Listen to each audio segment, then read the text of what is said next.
spread at the point of the sword. In other words, what's his religion of people stone. The Quran says in Surah Nahl chapter 16 verse 43 and Surah Anbiya chapter 20 verse number 7, فَاسْأَلُوا أَهْلَ الذِّكْرِ إِن كُنتُمْ لَا تَعْلَمُونَ. وَلَقَدْ بَعَثْنَا فِي كُلِّ أُمَّةٍ رَسُولًا. ኤፌሶን ምዕራፍ 1 ቁጥር 3 ላይ የኢየሱስ ክርስቶስ አምላክ ይባረክ ይላል። ማን ነው የኢየሱስ ክርስቶስ አምላክ? በእስልምናና በሌሎች ሃይማኖቶች በተለይም በክርስትና መካከል የሚደረጉ የሃይማኖት ንጽጽር ክርክሮች ኮምፓራቲቭ ዲቤትስ ዛሬ በዓለም አቀፍ ደረጃ ሆነ በሀገራችን ኢትዮጵያ በሚሊዮን የሚቆጠሩ ሰዎችን ቀልብ የገዙ ትልልቅ ሁነቶች ሆነዋል። ብዙዎቻችን ታሪኩ የሚጀምረው በአህመድ ዲዳት ወይም በዶክተር ዛኪር ናይክ ይመስለናል። ነገር ግን ይህ ዘመናዊ የክርክር ሂደት ወደ ኢትዮጵያ እንዴት ገባ?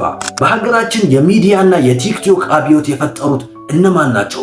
ከኡስታዝ ሳዲቅ መሐመድ እስከ ዛሬዎቹ የቲክቶክ ታዋቂ ተከራካሪዎች ድረስ ያለውን አስደናቂ ጉዞ በዚህ ቪዲዮ እንመለከታለን። የሃይማኖት ውይይት በእስልምና ረጅም ታሪክ አለው። ገና በሰባተኛው ክፍለ ዘመን በነቢዩ ሙሐመድ ሰለላሁ ዐለይሂ ወሰለም እና በነጅራን ክርስቲያኖች መካከል የተደረገው ውይይት የመጀመሪያው መነሻ ነው።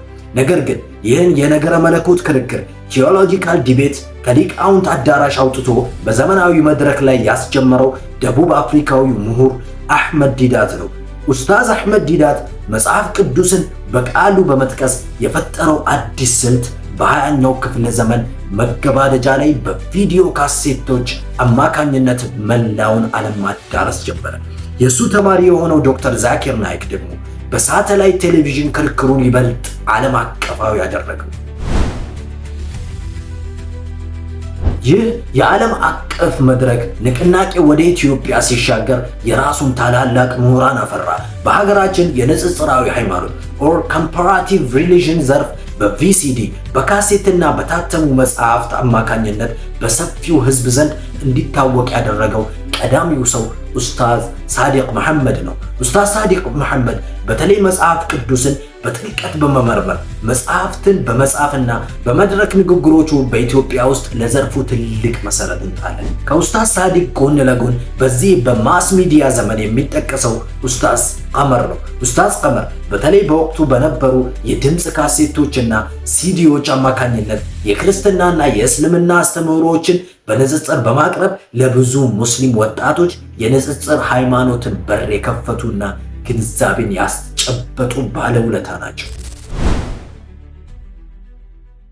ዘመን ተቀይሮ የካሴትና የሲዲ ዘመን አልፎ የኢንተርኔት ዘመን ሲመጣ የዓለምም ሆነ የኢትዮጵያ ሃይማኖታዊ ክርክሮች መልክ ሙሉ በሙሉ ተቀየረ።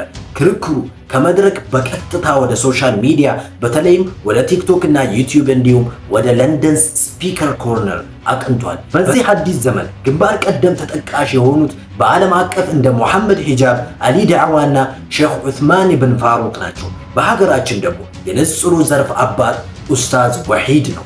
ኡስታዝ ወሒድ በጽሁፎቹ በቪዲዮቹና በሰፊው ዕውቀቱ ሃይማኖታዊ ንጽጽርን ወደ ዲጂታል ዓለም በማሻገር ረገድ ትልቅ ሚና ተጫውቷል።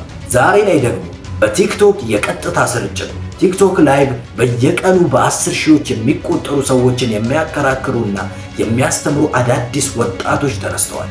ኡስታዝ ሁሴን ወይም ሁሱ በቁም ነገርና በተረጋጋ የክርክር ስልቱ፣ ኡስታዝ አቡበከር በተለዋዋጭና ማራኪ አቀራረብ እንዲሁም ወጣቶቹ ተከራካሪዎች ኢብራሂም እና ዒምራን በቲክቶክ ላይቭ ላይ ከክርስቲያን ወገኖች ጋር የሚደረገው ፈጣን በምክንያትና በማስረጃ የተደገፈ ክርክር የዘመናችንን ዲጂታል ዳዕዋ መልክ ቀይረውታል። እነዚህ ወጣቶች ሃይማኖታዊ ዕውቀትን ከቴክኖሎጂ ጋር በማዋሃድ የ21ኛውን ክፍለ ዘመን የሃይማኖት ክርክር እየመሩት ይገኛሉ። ከጥንቱ የነጅራን ውይይት እስከ አህመድ ዲዳት መድረክ፣ ከኡስታዝ ሳዲቅ መሐመድ የካሴት ስርጭት እስከ ዛሬዎቹ የዒምራን እና ኢብራሂም ሁሱ እና አቡበከር የቲክቶክ ላይቭ ክርክሮች የሃይማኖት ክርክር ረጅም መንገድ ተጉዟል። ይህ ጉዞ ዕውቀትን ለማስፋት እውነትን ለመፈለግና እርስ በእርስ ለመረዳዳት ትልቅ ድልድይ ሆኖ ያገለግላል። እናንተስ በዚህ ዘርፍ ይበልጥ የምትከታተሉትና የምታደንቁት ተከራካሪ ማን ነው? ሐሳባችሁን በኮሜንት ላይ አጋሩኝ። ቪዲዮ ላይክ እና ሼር ማድረጋችሁን አትርሱ። ቻናሉንም ሰብስክራይብ እያደረጋችሁ ቤተሰብ ሁኑ። በቀጣይ ቪዲዮ እስክንገናኝ አሰላሙ አለይኩም ወራህመቱላሂ ወበረካቱሁ።